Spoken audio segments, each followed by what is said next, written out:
Quinto tranco. Se pone aquí el triste suceso que tuvo Félix en un mesón junto con otras cosas que sabrá el curioso lector.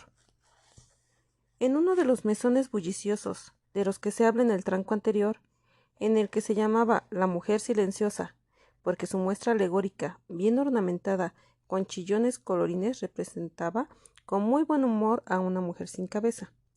En ese mesón estaban Félix y otros muchachejos, de los de su calaña, con sus respectivos perros, a los cuales les alzaban a cada momento la pata como para iniciarlos.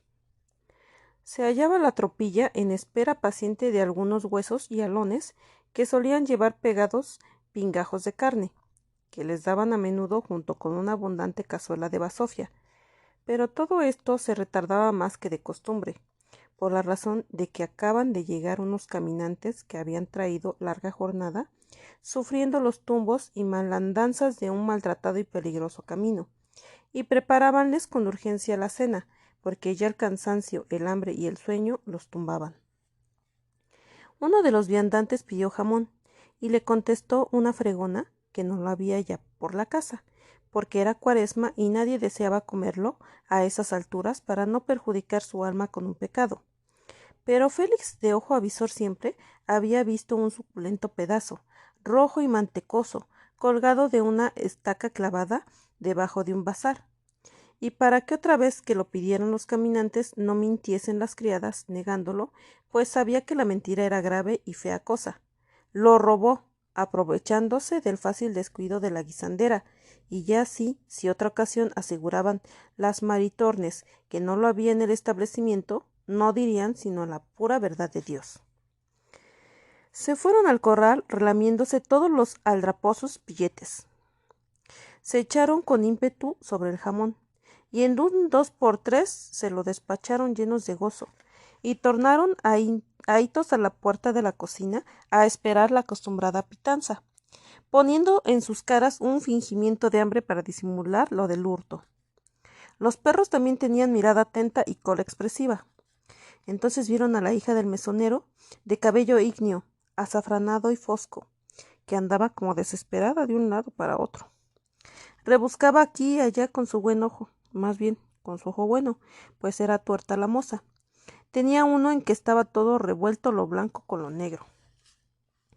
Por fin lo dijo la alazana, con el enojo pintado en su cara, colorada y pecosa, que en donde demontres había puesto el trozo de jamón que estaba allí colgado apenas hace un rato, y que era con el que su pobre madre se curaba las almorranas, pues se hallaba el infeliz con grandes dolores, y solamente sentándose y remolineándose por un rato largo sobre el jamón aquel, era lo único con el que se le calmaban los ardores de esa enfermedad traicionera, porque solamente ataca por detrás. Esas palabras de la doncella de mirada impar fueron a modo y manera de grandes plumas que les metieron dentro de los estómagos a todos los pilluelos, con las ruidosas bascas que les sobrevinieron. Entre trasudores de agonía se descubrió claramente el robo, y a pesar de la restitución que habían hecho del curativo jamón, recibieron una fragorosa golpiza de manos de todas aquellas maritornes pingajosas. De los bullangueros mesones se iban felices los de esta banda por toda la ciudad. Trepaban listos y ágiles como ardillas, por el esplendor arquitectónico de las fachadas churriguerescas de las iglesias. Se iban afianzando de sus prolijos adornos, enredaban piernas y brazos en las torcidas columnas y metíanse detrás de los hieráticos santos de los nichos. Se encaramaban con gran soltura por todas las cornisas, se deslizaban por volutas y ménsulas para ir a coger palomas o sorprender lechuzas en sus escondites. Hacían gentiles acrobacias en las cruces que había en los atrios de las iglesias o de los conventos, como la roja de Mañosca, en el anchuroso de la catedral, en la de los tontos, en la plaza mayor, desviada hacia el portal de mercaderes, en los enormes de San Francisco y Tlatelolco, en la cachaza que se alzaba en la plazuela del Volador y a cuyo pie se ponían los cadáveres de los pobres con el pío fin de recoger limosnas para su entierro, en la de muy labrado pedestal de frente al colegio de San Pedro y San Pablo de los padres jesuitas, en la que se erguía en la polvorienta plazoleta de Jesús Nazareno, ante la que se cometió un terrible crimen que durante mucho tiempo tuvo consternada la ciudad entera. En la del factor cita en el bullicioso baratillo de la calle de la Canoa, al que a diario iban a gallofear estos desarrapados galopines. Se encaramaban en el sucio muro que rodeaba la catedral para jugar parejas, con inminente peligro de ir al suelo y caer, no sobre empedrado ni blanda tierra suelta, sino sobre la hedionda blandura de lo que soltó el cuerpo con muchísimo gusto, cosa de la que había allí una variada y extensa colección por un lado de esa barda, que subía su mal olor hasta la misma cima de la catedral y que sólo cada semana se arrollaba con palas, haciendo terribles montones que después de días deformados se llevaban en carros para tirarlos Dios sabe dónde. En los anchos patios del vetusto palacio virreinal retozaban, lozaneábanse y daban voces, iban gozosos por allí porque conseguían algo para sus estómagos insaciables, siempre en ansias de hartazgo. Se veían en estos lugares, aparte de los litigantes, soldados, perennes pretendientes, bizarros alabarderos de ceñido talle, una confusa multitud de gente que iba y venía a la carienta con agrio hedor de miseria, y sobre su algazara y las voces con que los mercantes y merceros pregonaban su mercancía. Estallaban las desgarradoras palabrotas de los zampones y tunantes, que sin tener ningún temor de la Real Audiencia y demás tribunales que allí tenían asiento, urdían sus fraudes, sus mentiras, sus burlerías y trampas. Estaban llenos los patios de vendimias, de fritangas, de mil cosas de comer. Por donde quiera salían los espesos humazos de los guisotes que llenaban el aire con sus olores acres y picantes. Felitos y sus colegas paladeábanse con aquellos infinitos bodrios. Entre apóstrofes brutales sonaban los gritos continuos de los varilleros, de los que expedían dulces, frutas, mantequillas, agua de nieve, barquillos, buñuelos, bulas y pliegos de cordel y mil cosas más. Se alargaban los pregones, clamorosos y finos, de los indios vendedores. El bullicio y la edentina de la plaza mayor se metían hasta la Real Casa. Sus patios no eran sino una pestilente prolongación de lo que había afuera en la bulliciosa plaza. En ellos tendían Félix con gusto y sin estorbos, junto con sus inseparables acompañadores, su ancha vida picaril. En uno de esos inmundos patios estaba instalado un juego de trucos con su algarabía constante, y en otro un ruidosísimo boliche en el que apiñábase un gentío curioso que gritaba desaforadamente, siguiendo los divertidos y variados lances de las partidas. Y en el cuerpo de guardia uno de baraja con sus frecuentes trifulcas. Eso era casi, y sin el casi, un garito o tablaje de los que se llamaban en la ciudad madrachos, palomares, coimas o leoneras, con sus mil fulleros ventajosos y barateros. Estaba establecida en otro patio una botillería, paradero y refugio de la gente bulliciosa, alegre y apicarada, que ni aun de noche cerraba sus pringosas puertas, con su indispensable jolgorio de bravas leperuzas y truhanes peleoneros, y a toda hora se encontraba hirviendo de vociferaciones, de cánticos, de alaridos alegres de los borrachos. Los sórdidos fonduchos o almuercerías evaporaban sin cesar sus exhalaciones de comidas pasadas, y cuando se contemplaban estas, Jesús se padecía vértigo, y estoy por decir que oftalmía.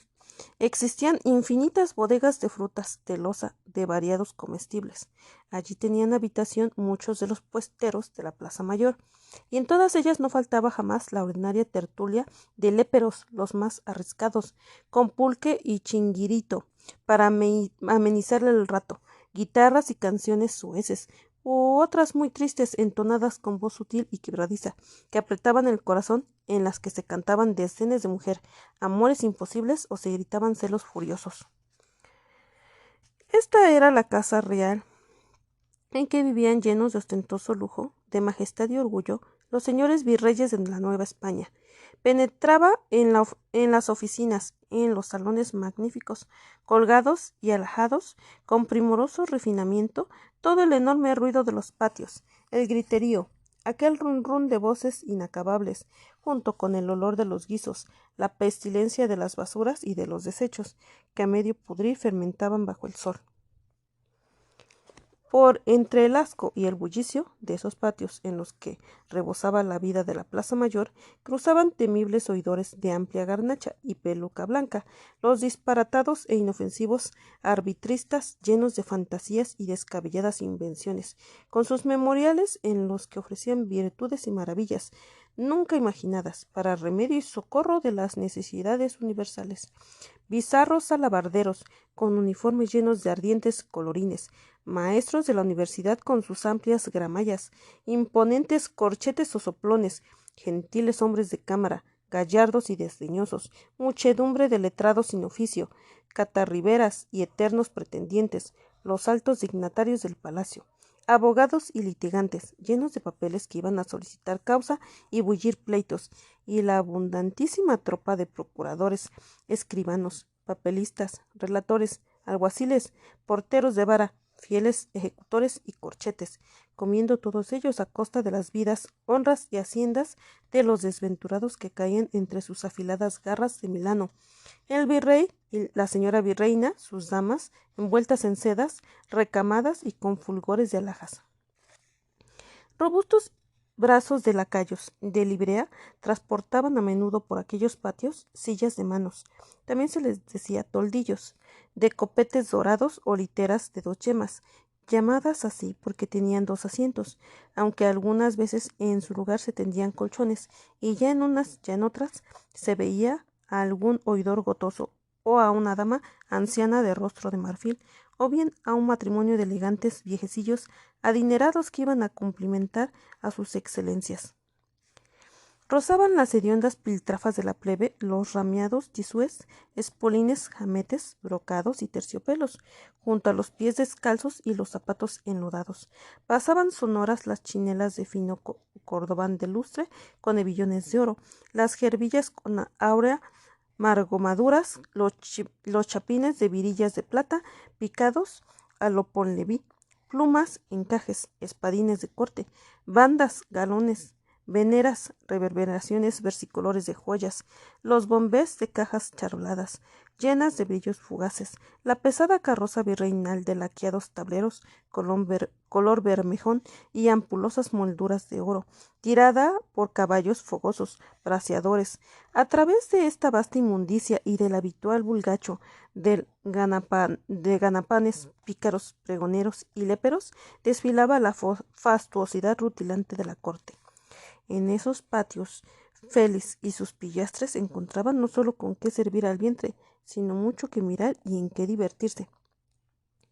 Estaba una mañana Felicillos al lado de la puerta de la audiencia, en espera paciente de un escribano de barba de cola de pato, que solía darle de vez en cuando alguna cuartilla, cuando salieron 2 graves oidores de los de la sala del crimen con sus birretes, altos y temerosos, y crujiendo la seda negra de sus amplios ropones, y oyó bien claro que uno dijo al otro: «Esta cosa estupenda, espantosa, con la mayor naturalidad del mundo.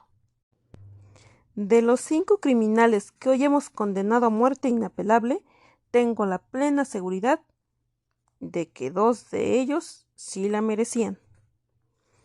2 estudiantes sonrientes y parlanchines que iban de doñeo acertaron a pasar por ahí y oyeron bien lo que manifestó el grave magistrado, y entonces uno de ellos dijo, guiñándole maliciosamente un ojo al compañero de travesuras: «En sepulcro de escribano, una estatua de la fe, no la pusieron en vano, pues firma lo que no ve». Y el otro le contestó en el acto con estos otros versillos: «Callen», dijo un magistrado, al escuchar un gran ruido en la sala del juzgado. «Por Dios que estoy arruinado. 10 pleitos he sentenciado sin haberlos entendido». Y ambos muchachos se fueron riendo, celebrándose mutuamente con grandes y ruidosas carcajadas las coplas que habían dicho. Salía Félix de palacio con los de su desenfadado tercio, y saltaban haciendo ágiles piruetas y volantinerías de una a otra de las pulidas pilastras, guardarruedas o marmolillos, que de estos tres modos se les decía las piedras que estaban clavadas a la orilla de la acera de la Real Casa y de la fea columna dedicada en honra del hipocondríaco Fernando VI.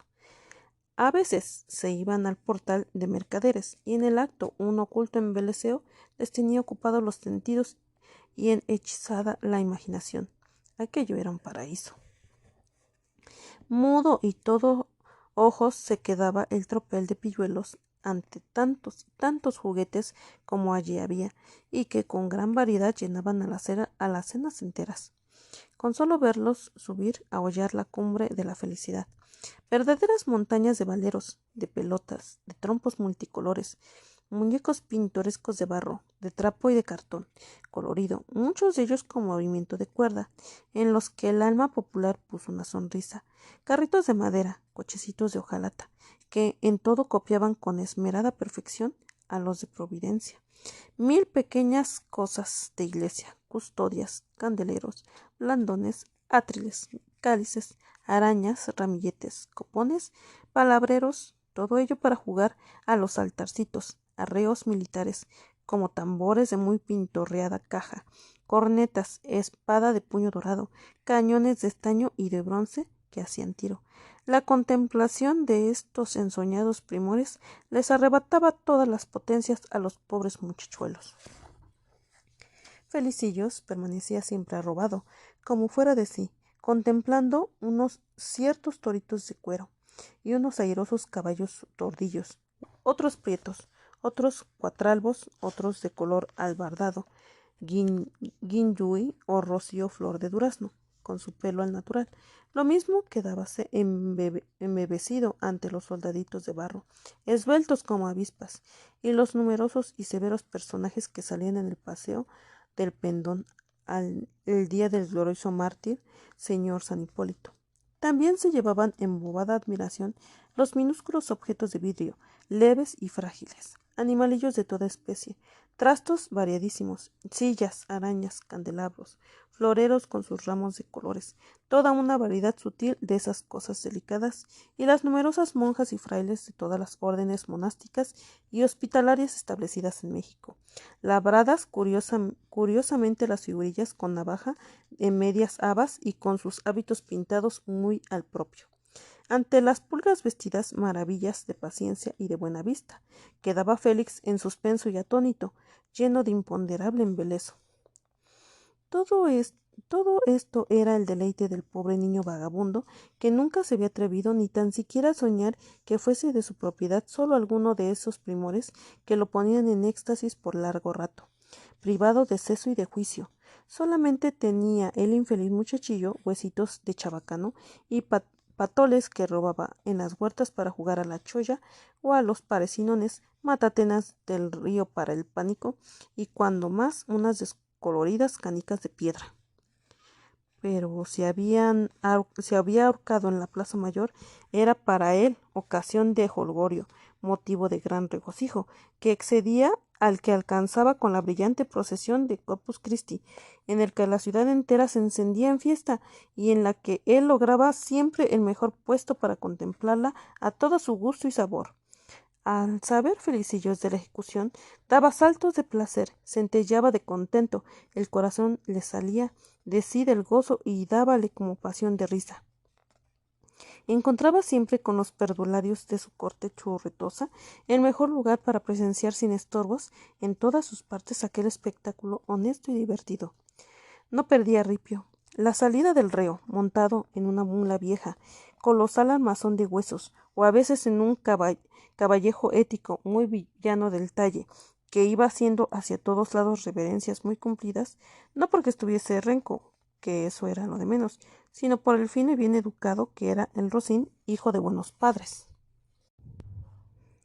A ese pobre animal se le contaban sin mayor dificultad todos los huesos debajo de la piel, con mataduras en unas partes, encallecidas en otras, y en las más sin pelo.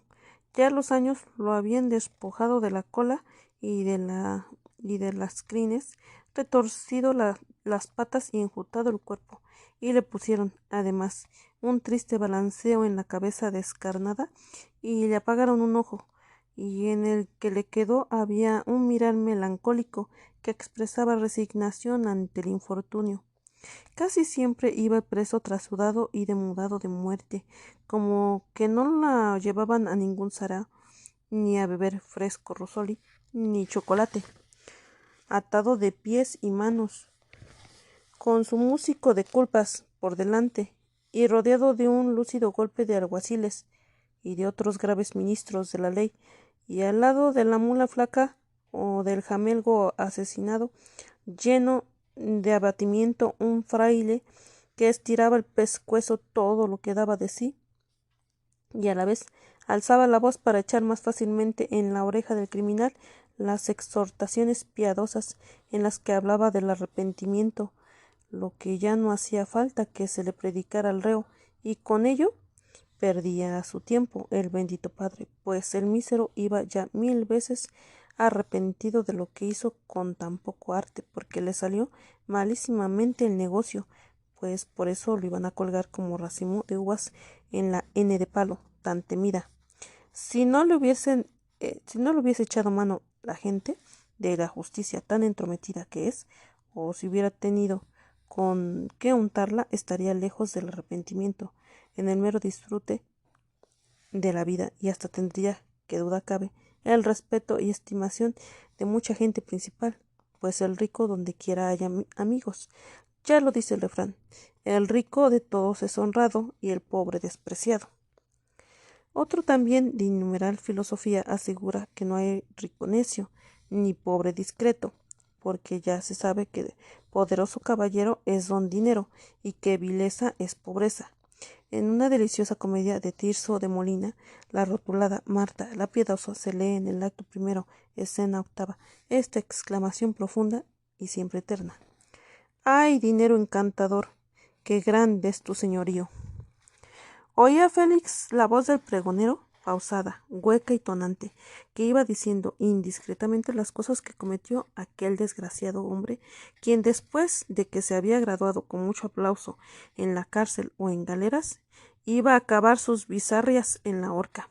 Dicha el finibusterre, ejerciendo el inalienable derecho del pataleo.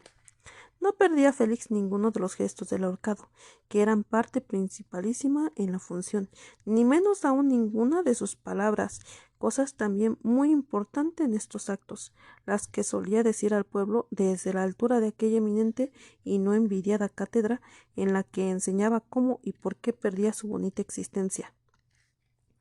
Después le estaba atento a los numerosos visajes que iba haciendo al ajustarle el áspero lazo de iscle en torno del cuello, y luego no desperdiciaba ninguna de sus innumerables contorsiones y sangoloteos más espontáneos, que si bailase una briosa zarabanda, un villuscuscus, una jacarandina o un popular gurigurigay, al suave son de la dulzaina y de la dufe. Muchas veces sucedió que, contagiado Félix por la multitud, por lo muy nefando que hizo el malhechor, a quien se ajusticiaba, la emprendiese enardecido a pedradas contra el cadáver, hasta que salían sus mercedes los alguaciles o los vistosos alabarderos del Real Palacio a extinguir aquel ardor de indignación que tenía el argüendero gentío que llenaba la plaza de Maramar, haciéndolo suspender esa labor meritoria. Solo muertos se ponían esos temibles señores al lado del reo para defenderlo, para impartirle la necesaria ayuda, cuando ya el infeliz no la necesitaba para nada, ni le hacía maldita falta semejante protección. Cuando iba junto al reo, lo más cerca posible que le permitían estar los estirados alguaciles del cortejo, le oían hasta la respiración agitada o pacífica que denunciaba su estado de ánimo, y hasta le contaban los suspiros que echaba. Así fue como escuchó bien a uno a quien llevaban a ejecutar con un pésimo asesinato que realizó en un camino, y según arrastraba y sonaba las r's, denotaba ser de otras tierras, galo, tudesco o flamenco. Desde que salió de la cárcel de corte no dejaba de sonreír ni un solo momento, y al preguntarle el padre que lo auxiliaba cómo tenía valor de ir con aquella inacabable sonrisa, que en momentos tan graves denotaba gusto, respondió con una mayor extendida por toda la cara. Vuestra paternidad se reirá después, padre mío, tanto o más que yo, al comprender también que estos bergantes ahorcan ahora a un inocente. Una ocasión iba un malhechor en una mula de andadura muy lenta, porque era vieja y coja, y agravaba más su lentitud la ceguera que tenía a menos de media luz, haciéndola ir casi a tientas. El fraile dijo al criminal que ayudaba a bien morir con voz muy dulce como para consolarlo. Hijo, feliz tú que hoy vas a comer con la Santísima Trinidad. A lo que respondió el paciente con viveza. ¿Feliz? Padre mío, al paso que va esta maldita sémila, ni a cenar llego. Estoy desesperado. Otra vez a otro que llevaban a justiciar por sus largas fechorías, oyó Félix bien claro que le dijo el padre auxiliador. Dichoso tú, hijo mío, que de aquí a un rato estarás gozando de la bienaventuranza eterna, por medio de una muerte tan dichosa, pues estás arrepentido. ¡Qué suerte la tuya! Y en el acto le contestó el muy socarrón, entrecerrando maliciosamente los ojos. Pues vamos tocando, padre, ándele. No, hijo, no. A ti es al que te conviene, pues yo en el mundo tengo harto que hacer. Convertir a muchos pecadores, llevarlos por el buen camino. Tengo que soportar grandes trabajos. Los cambio yo, muy gustoso por este, que solo ahora tengo. No, hijo, no, tú eres el elegido de Dios nuestro Señor, y nunca hay que torcer sus santos designios. Vamos rezando el yo pecador. Di conmigo, pero lleno de contrición, yo pecador me confieso a Dios.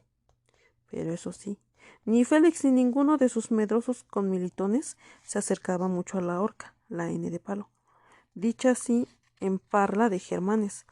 Veían a una buena distancia el nefando artefacto con muy respetuoso temor, porque tal vez tenían el oscuro presentimiento de que, acaso un día lejano, alguno de ellos sería arrastrado por justicia hasta esa máquina final de la galopesca, para acabar con él sus años lindos, porque algún negocio les hubiera salido fallido, o se los estropeasen después los malditos corchetes y porquerones, los odiados agarrantes, que en todo se metían de mala manera y echaban a perder así tantas cosas con su sola presencia. Cuando fenecía alguno en la horca, se desarrollaba en las escuelas una terrible carnicería, principalmente en la de los padres betlemitas. Estos insignes valores son los que descubrieron esa persuasiva pedagogía traumática que tenía como principio esencial el apotegma de que la letra con sangre entra. Fueron los primeros en divulgar en México ese principio esencial e irreemplazable, con lo que demostraban ser los más competentes pedagogos. Además, tenían fincados sus enérgicos procedimientos en el antiguo adagio español. Al zote lo hace listo el azote. Así muy a conciencia enseñaban a leer y escribir, poniendo en juego correas, parejones, palmetas, que tenían 5 agujeros en memoria de las 5 llagas del Señor, y hasta utilizaban para sus nobles fines singulares cachetizas, pellizcos muy bien retorcidos y buenas trompadas cayeran donde cayesen. También ellos eran los inventores exclusivos de la porreada general el día en que se ahorcaba a alguien. No hay que quitarles esa gloria legítima a los de la religión betlemita. Se refería a los consternados alumnos con palabras que escalofriaban los hechos nefandos del criminal, quien en la vida se aplicó a más emular vicios que virtudes, y por sus acciones iba a acabar de tal manera, y para que más les aprovechara la lección ejemplar, se les daba a todos a calzón quitado, sin respetar edad ni condición, grandes hurras, con las que se entusiasmaban los excelentes educadores, poniendo a prueba la eficaz resistencia de todas sus disciplinas y manojos de corriosas varas de membrillo, aunque muchas veces quedaban temporalmente incompleta tan preciada colección. Los muchachos a la hora de la tunda prorrumpían en espantosos alaridos de dolor, pero los próvidos padres seguían impertérritos su método pedagógico con sus golpizas despampanantes, con las que hasta balaba el cordero pascual. y que hacía suponer que en aquellos frailes no había ningún humano sentimiento.